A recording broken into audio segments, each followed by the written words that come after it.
Connected in 3D, Real-Time Solutions and Digital Twins podcast with your host, Ashley Crowder.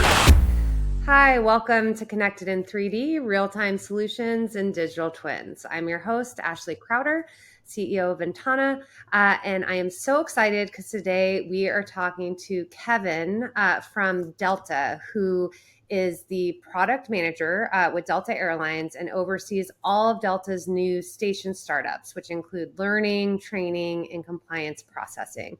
And he's been doing some really innovative stuff with VR. So Kevin, thanks so much for joining us. Thank you. I'm happy to be here.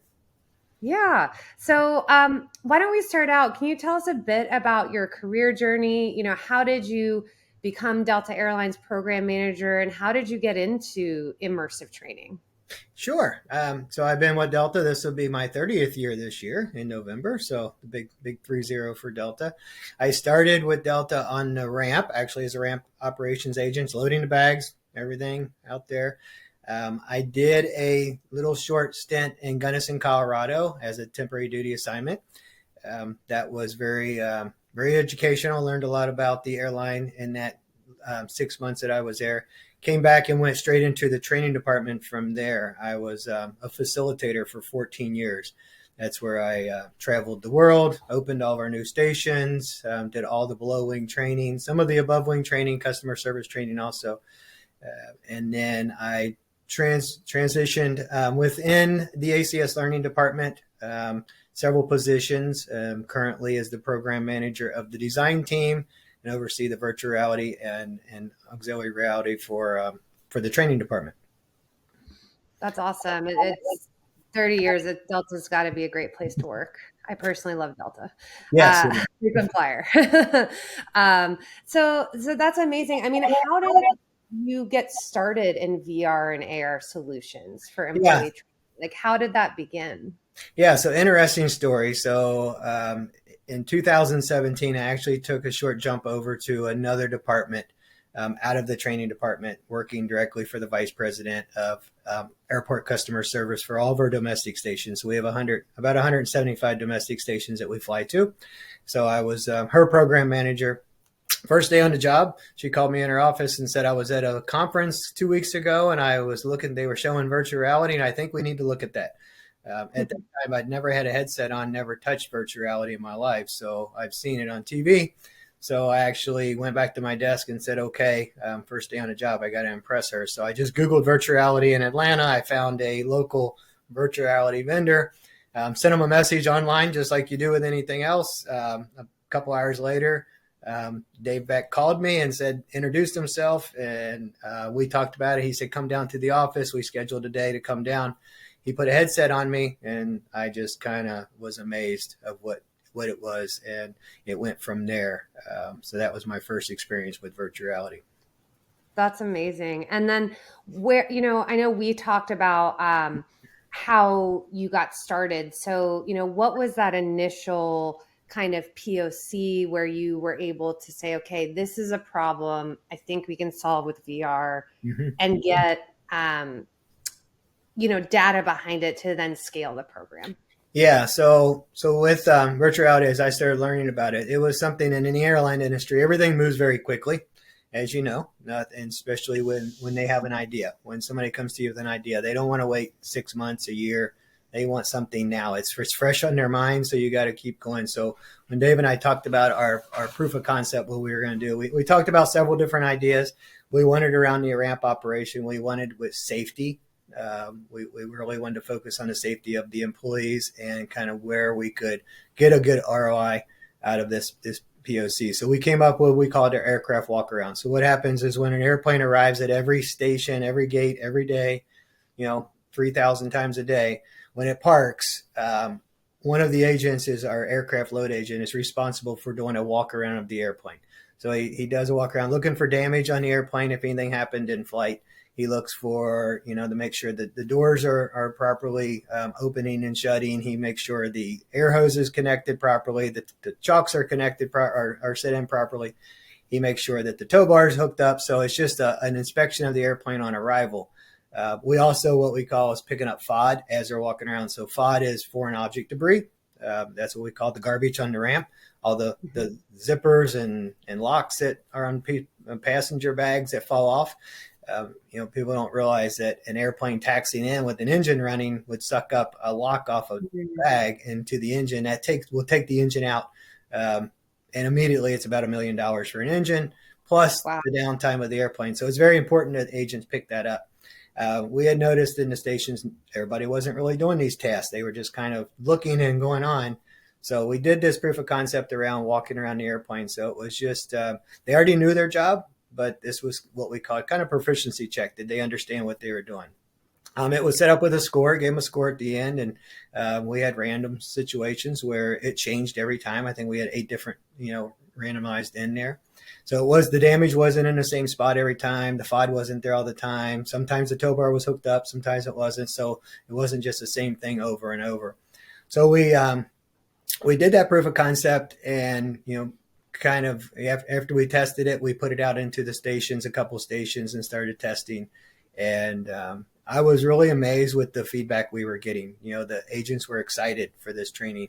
They've been doing e-learning training and, computer training, and they were kind of bored with it. So they were excited for this training. And then testing it became another problem, because how do you test it? What do you do? I mean, so we sat in a room one day and we were like, how are we going to test this? Several different ideas. So one of the ideas we came up with, and it was kind of interesting, is I sent one of our trainers to a station. We picked a small station. We didn't tell anybody we were coming. It was kind of a secret kind of run. I did tell the station that I was coming in with the VR that week to set it up in the break room and let everybody kind of go look at it and see what they thought. So we sent this trainer into the station, and he observed the flights from the concourse like a passenger. He had a checklist. He knew who was working the flights. He knew what the flights were. And he went through this checklist to see if they were doing all these tasks when the airplane came in. So he did that. And then I came in the next day and set up the VR in the room and targeted, without them knowing it, the same agents that he observed the day before. I put them through the virtual reality, had them, put it on, do the walk around. It became a challenge for them on the ramp, because they were like, if they scored 87% and the next guy came in and scored 90%, the other guy wanted to redo it because he wanted to get a better score. So it became like a game to them, which was fun to watch. And then I left and said, hey, okay, thank you. I'm glad you enjoyed it. Got some feedback. And then I sent another facilitator in the next day, not the same one, just to get some good feedback. And he watched the same crew. And we were amazed how they improved just by putting a virtual reality headset on. They were doing the task. They were following all the procedures just by doing that, putting that headset on. So that was one way we tested the proof of concept. That's amazing. And I think what's great is this proof of concept. It was really smart. It had high impact, but it also didn't require a huge amount of development, right? Like it's a single plane with a few, minor changes that can change, but it was a great place to start, right? When you're looking at investing, and then you really prove the value. And I know now it's deployed, I believe, across Delta Airlines and measuring proficiency checks. Like, I know you used to be able to do about 5 per day because it was very manual. You had to, be one-on-one, and now you're at 150 per day. That's with our de-ice program. So that's with your de-ice program. As we evolved.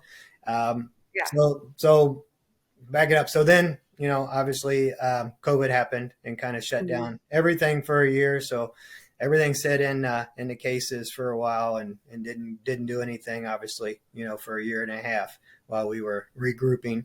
And then we came back and started looking at things again and what can we do with virtual reality and getting it back out, and learned the technology world did not stop during COVID.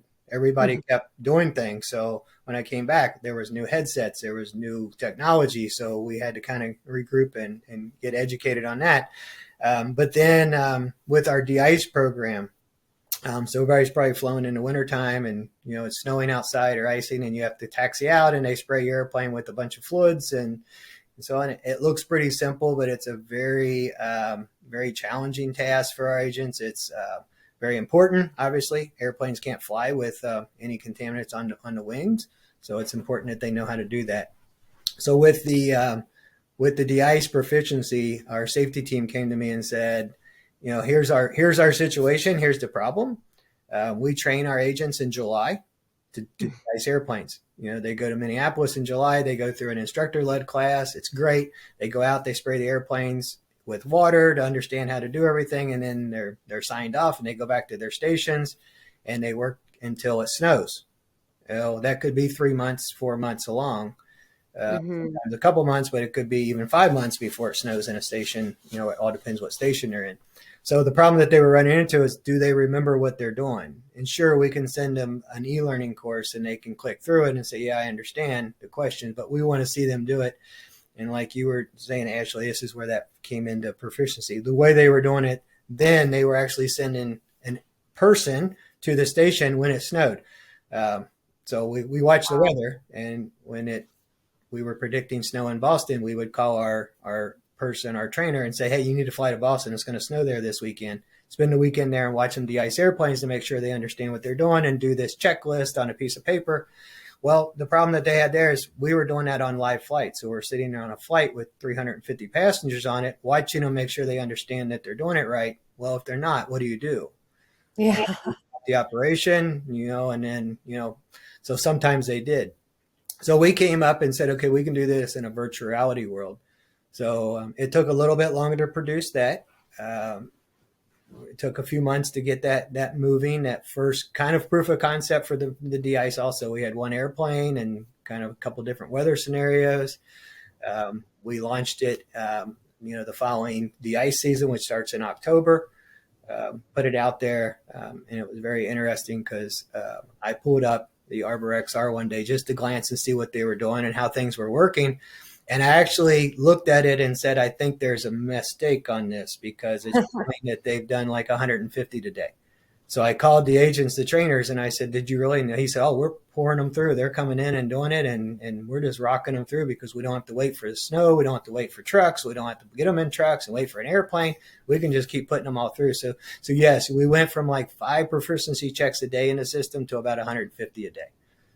That's amazing. And, I would imagine that there's huge ROI. So it's not just, that level increase, but, the cost of flying a trainer somewhere, the cost of delaying the plane on the runway, God forbid you mess up. I oddly enough was literally flying from Denver last night and got de-iced on the runway. So important. And that's great. You mentioned ArborXR. So, that's a really important topic of how you start deploying these headsets at scale. So for those who don't know, ArborXR is a great MDM for XR headsets. And so, it's one thing to do a POC with like 5 headsets. How many headsets do you all have now? How are you deploying this across Delta? Yeah, so we actually have 80 headsets. Now 40 of those 80 headsets stay at our Center of Excellence, our training center in Atlanta, where we use virtual reality for all of our new hires as they're going through. So when it's their first week on the job, they do virtual reality. They do our ramp program. They do a Welcome to Delta program on their first day. And then the rest of the headsets are actually deployed out. And what we have is we have a group of what we call ground safety advocates in the de-ice season. Their job is they have a kit that they take with them. They have 2 headsets each. They take with them and travel around the system. And they just go to different stations every week and they schedule it. They bring in the de-icers and put them through the proficiency check.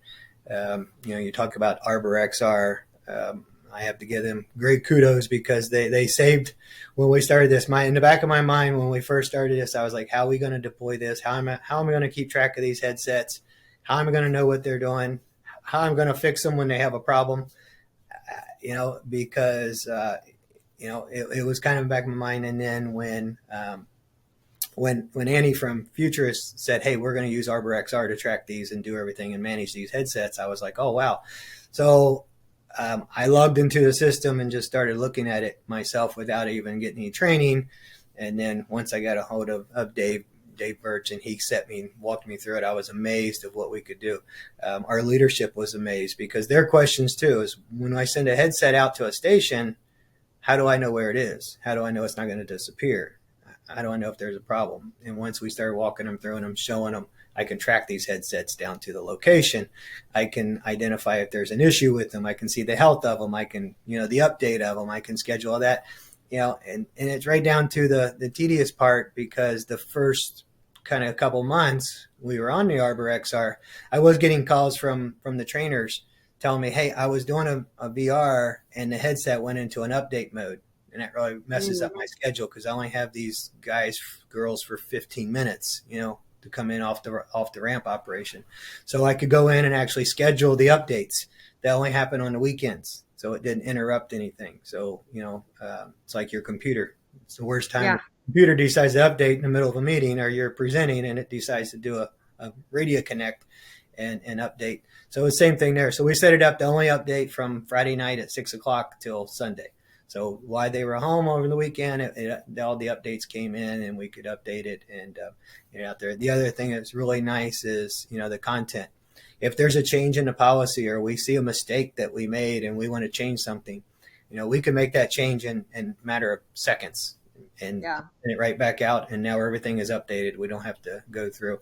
I explain that, it's like right now, if we use an instructor-led class and there's an update, now I got to print new books. I got to get everything out. I got to get the stations the new material. It costs a lot of money to print books and send all that out and get it updated and to make sure they have it. Yeah, with the click of a button, all the headsets update, and then you can track all the data, to your point of knowing people are using this or getting value. Yep. Yeah, so if you are an enterprise looking to scale, getting an MDM like WebXR is really essential. Another thing, we talked about the headset. So you're using Pico. So and you recently upgraded from Pico 3 to Pico 4. How did you decide on Pico headsets? What how has that been for people to get started, and what should you be looking at when picking a headset? Yeah, so headsets. I tell people this, and I even have this discussion within Delta with other departments that are looking at doing VR, and they'll come to me. Everybody wants to see the exciting stuff. They want to see the new headsets. They want to see the fancy things. And I explained to them, that's fine. All different headsets are good for different groups. All depends what's happening. My headsets are traveling around the United States. They're being drugged. They're being dropped. They're being dropped in break rooms. People are putting them on. They're dropping them off tables. I've dropped my personal one that I have probably 20 times. I knocked it off the desk. We want to look for something that's very durable. I have found the Pico to be a very durable headset. The ones that we have now, the Pico 3 that are actually out in the system being used, this is what their third year, and knock on wood, I'll get messages when I hang up, is they're just rocking on. I never had a problem with saying, hey, the headset broke, or it's not working. We have our little things that happen, that nothing that I had to send a headset back. So that's my big thing with the Pico. Yes, we were looking at upgrading to the Pico. Actually, we're skipping the Pico 4 because the Ultra came out. Cool. Yeah, so the Pico Ultra, when I was at the conference last fall, talking to Pico, I met with him, and he's like, hey, let's hold off on the 4 because the Ultra is coming out soon, and that's a much better headset for what you're going to use it for. So actually, we'll be receiving my first headset this week to kind of start experiment with it and looking at it, and then we'll start upgrading the headsets to the Ultra for the more features in there, and it's just kind of time. It's like driving a car. Things are going to start kind of wearing down after a few years. So, and then we'll use those headsets for something else and get the Ultras out there. That's exciting. That's great. And I actually just met with Pico last week. They're a partner of ours because, Ventana's WebXR works out of the box with them, which was cool to see. And I know you all have been exploring WebXR options connected to your learning management system. So kind of what made you look at that, and why could this be valuable for training programs? Yeah, so especially with the de-ice, when we started working on the de-ice program, we were probably, 30 or 45 days into it. And in one of our weekly meetings, I did say, hey, we need to think about this, because if we're going to go out and kind of require people to do this proficiency check, I have to have options for the agents, because not everybody can put a headset on. And what really triggered me was the day that our director at the time of learning that oversee all the learning came through And I said, hey, Mike, you want to look at the de-ice program we're doing so far? And he said, sure. And he put the headset on. And then about 2 minutes later, I was holding him up, trying to get him. He couldn't stand up. He didn't realize that the headset did that to him. And that will happen to people. And he said, I can't put a headset on again. It made me dizzy and lightheaded. And, he said, and then he started telling me, he should have told me before, he said, I can't ride in glass elevators either. It makes me, he has vertigo. I was like, you should have mentioned that before you walked in. But we laughed about it, and it made me think, and we started talking. And I said, I need to give an option for agents that can't do a headset. So just because you can't put a headset on doesn't mean you can't experience the VR. So we worked with our vendor and said, hey, what can we do? And we talked about the WebXR. So you come in and say, I can't do this. It makes me ill. I don't feel comfortable with it. You have an option, so you can sit down at the computer, click on the same program, and actually do the proficiency check through the WebXR. And it is connected to the LMS and shows that it's completed once they complete it. And so it's been working out very well for this. It's the first season we used it with it integrated into the LMS system. That's great. And yeah, whenever people ask me advice of, I'm just getting started, what should I think about? I always say the software you build or choose, have it work on every device, because VR is great, but there's going to be a scenario where someone's just going to want to look at a desktop computer or tablet, but they can still have that 3D experience. It's just not fully immersive. Well, that's great. And then I know, you've said before, many of your trainees are not VR people, like quotes, what that means, right? How do you make the technology approachable for them? Yeah, and that was always the challenge from the beginning, back in 2017. How do we make this simple enough for people to use and not get it too complicated? And again, you talk about the headsets. Again, the Pico headsets are very simple, kind of designed and made for the enterprise system. Other headsets are not, really that easy to use. You kind of have to set them up every time you put it on. You have to set the settings on them. So I didn't want to spend more time doing all that. So, with the agents, when they brought them in that first year and said, this is my group of people that are going to be out and taking the VR. And I brought them in a room and I said, how many of you had a VR headset on? And maybe 2 out of the 12 raised their hand. They did it at home on their ones they have at home. They play Star Wars and things and, Fortnite. And the other ones never. So they were very nervous about it. But again, it's just, keeping it very basic for them. It's, put the headset on. This is how you turn it on. This is how you set your boundary. You don't have to get fancy with the boundary. I show them everything to do. You can set up a boundary manual, but just click on medium, done. And, here's what happens if, example, just a couple of weeks ago, I had one of the trainers call me or send me a message. He said, hey, it's kind of funny when I get the message. Because it's not a technical message. It's my airplane is floating away above me. And I'm like, yeah, floating above you. He goes, yeah, my airplane's off the ground about 20 feet and I can't get it to come back down. I'm like, it's the airplane's taking off. And we were laughed about it. And then going right back to the Arbor XR, which saves me because I said, wait a second, I was actually at home. It was, on a Friday. And I ran in and got on my computer, clicked on Arbor. I said, okay, I remoted into his headset so I could see what he was seeing. I was like, okay, it's a boundary issue. And immediately he says, well, I set the boundary. I said, yeah, it's a little past that. And I said, so here's what you need to do. And I said, I walked him through how to reset his boundary and lower his, hand one to the floor and raise it back up. So, and he's like, okay, the airplane came back down. We're all fixed. I was like, there you go. So, it's those challenges right there. And that we run into with the non-users of it, but they all are kind of professionals with it now after a couple of years of out traveling with the headsets. And, except they call me and say, hey, can we download games on here to play in the hotel at night? I'm like, nope, not on these headsets. These are just strictly work. I can't even download on them. So that's the good thing about it.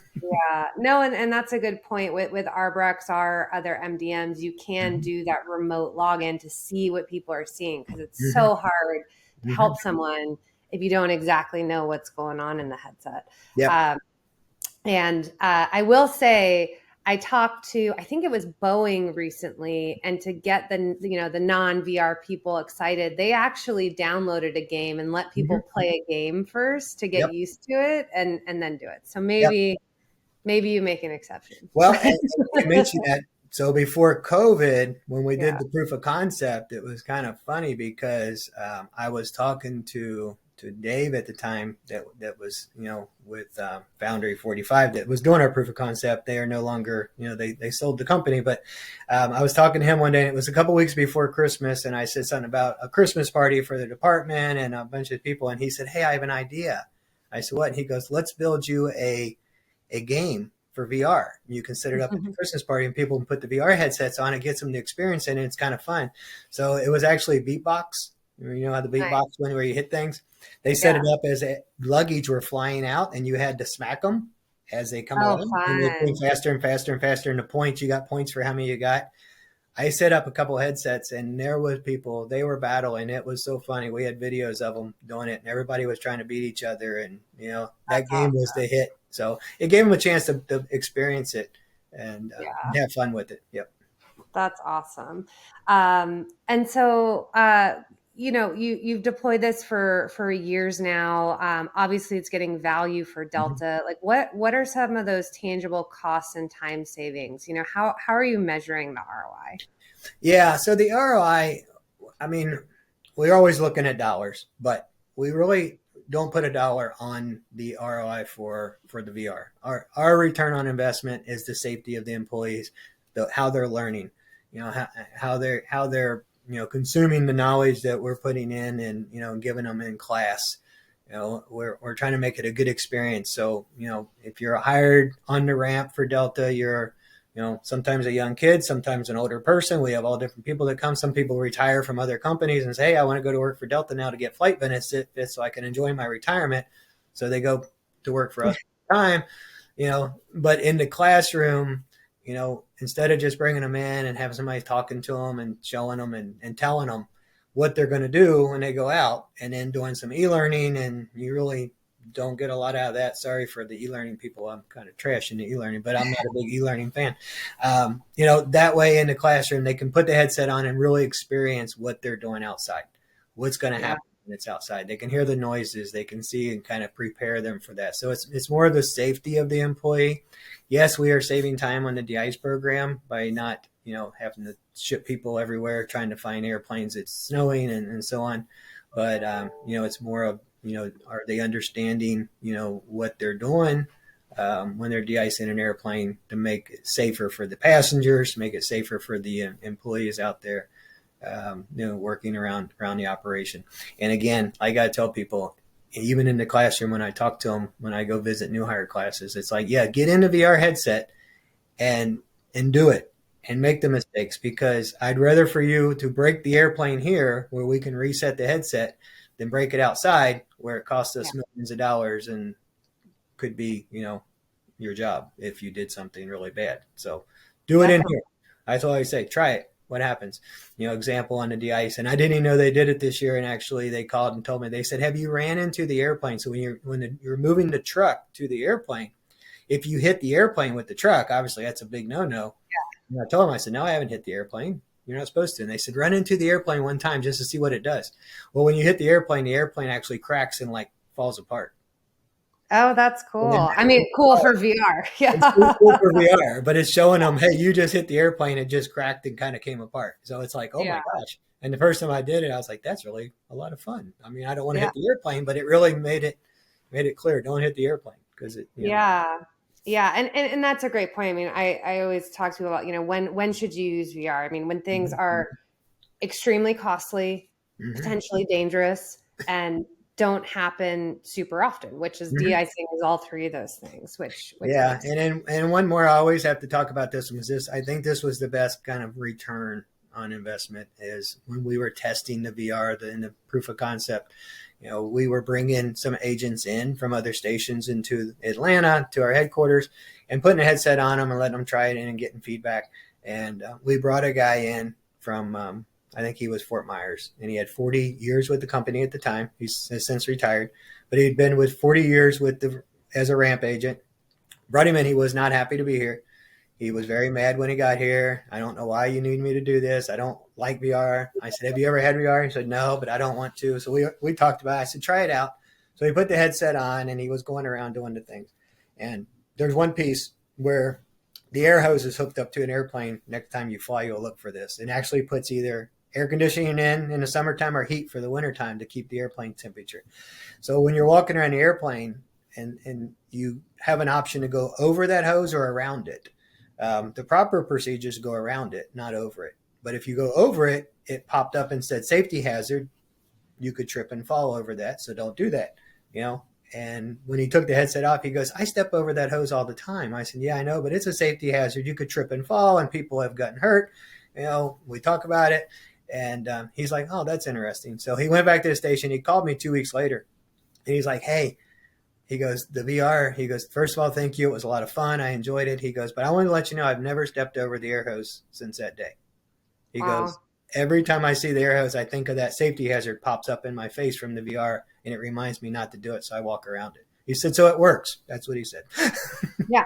No, I love that story. I'm glad you mentioned it. Yeah. And it's true. I mean, studies from McKinsey and Mm-hmm. Accenture, studies after studies show when people do VR, it's more memorable because Mm-hmm. it feels like a real experience. And Mm-hmm. so that's amazing. I mean, where do you see this going next? What are you wanting to implement VR for in the next Yeah. couple? Yeah, there's so many options, and we sit and talk about this in meetings and go, okay, what do we want to do next? What do we need to do? There's so many different things. We want to kind of touch on the above wing a little bit with the customer service. So just some thoughts that are out there. One is a passenger, what we call a de-escalation for the customer Hmm. service agents. So obviously, they're facing our customers, and we want them to handle situations and be prepared. You come into class and you learn all the different entries and codes, how to print tickets and how to check people in. But how do we prepare our gate agents for those situations where, Ashley walks up to the gate and we just made an announcement that the flight's on a 2-hour weather delay. Ashley looks out the window and says, it's perfectly sunny outside. What's the problem? Yeah. So how do we prepare our customer service agents for that? So a de-escalation where it would be set up, where, the passenger walks up and says, you moved my seat from an aisle to a window. I want an aisle. And they're not mad, but they kind of start getting more angry. How do you respond to that? How do you resolve that I've seen some situation? very mad people at the airport. Oh yeah, That's you get some very mad people at the airport. So how do you de-escalate that? How do you talk Mhm. to them and say, here's what happened? And, we changed the airplanes with, people don't understand. We don't care if you change the airplanes. And that's what we said. Well, we did an airplane swap. They sent us a different airplane. That airplane has less seats or a different configuration. That's why your seat got moved. How do you explain that? And then Yeah. help with the VR kind of walks you through of how do you talk to this passenger on this situation. And at what point do call for help because Yeah. it's getting out of control. Mhm. And it's how you respond to them is the key. So Yeah. that's one of the ones. A lot of different other ones for the ramp operation. And we're going to add to our DI's program this year and make some changes, a little bit more changes. The ramp operation. We have what we call, and it's already in production. We're using it now as our Welcome to Delta VR. Just a short 2-minute Welcome to Delta.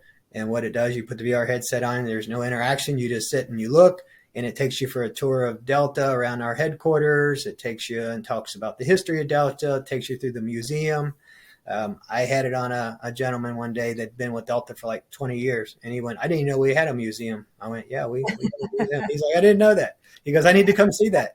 But yeah, it's in our headquarters. So, and it takes you through our operations control center where the meteorologists sit and everybody runs the flights. It's kind of like, central of the airline industry where everything happens, 24-hour operation. So it gives them a good insight of what happens behind the scenes, of Delta, and kind of gets the new hires excited to start. Very cool. Very cool. Well, I can't wait to see what you all do next. Mhm. And for those companies out there just getting started, what advice do you have for them? Yeah, I get that question a lot. First of all, you need to kind of really focus in on what your POC is going to be. Make it simple, but kind of wow, because you got to wow your leadership of what you're going to be. Um, Pick a vendor that you can work with, that's patient with you. Especially on the POC, because they want to get things going, but you want one that's patient with you, that's going to work with you, and kind of change as you go, because like anything else, once you start building it, you're like, now I see can we do this? Can we do that? Sure, we can do that. We can make the changes and adjust that. With your headsets, again, like I said at the beginning, try to go. I'm not saying you have to go with Pico, but try to make the headsets very simple to use, something that's durable, not very technical, not hard to set up. You should be able to put it on anybody and say, try this out, and not have to walk them through, because people get very aggravated. If they're not able to click into it immediately, they don't want to do it. Even executives, I put it on them, and they're like, oh, that was simple. We can do that. Yeah. So that's great. Well, Kevin, this was so great. Thanks so much for joining. If people have questions or want to learn more, where can they go? Yeah. Well, if you have questions for me, just go to, you can email me. LinkedIn's a great place to reach out to me. I watch LinkedIn pretty much. So that's probably the easiest way to send me a LinkedIn message. We can connect.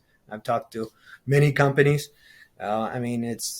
It's interesting because, at the conferences, I love going to the conferences because I get to see all the other airlines, and we all meet up one day and we put our headsets on and show what each other are doing. So I'm always talking to different airlines about what they're doing. We're talking about what we're doing. Chick-fil-A is right here close to us. They are a big VR user. So we collaborate a lot. I go over to Chick-fil-A and, we'll talk about what they're doing. They come over and see what we're doing. Different companies, but yeah, just reach out on LinkedIn, send me a message, and happy to connect with you and talk.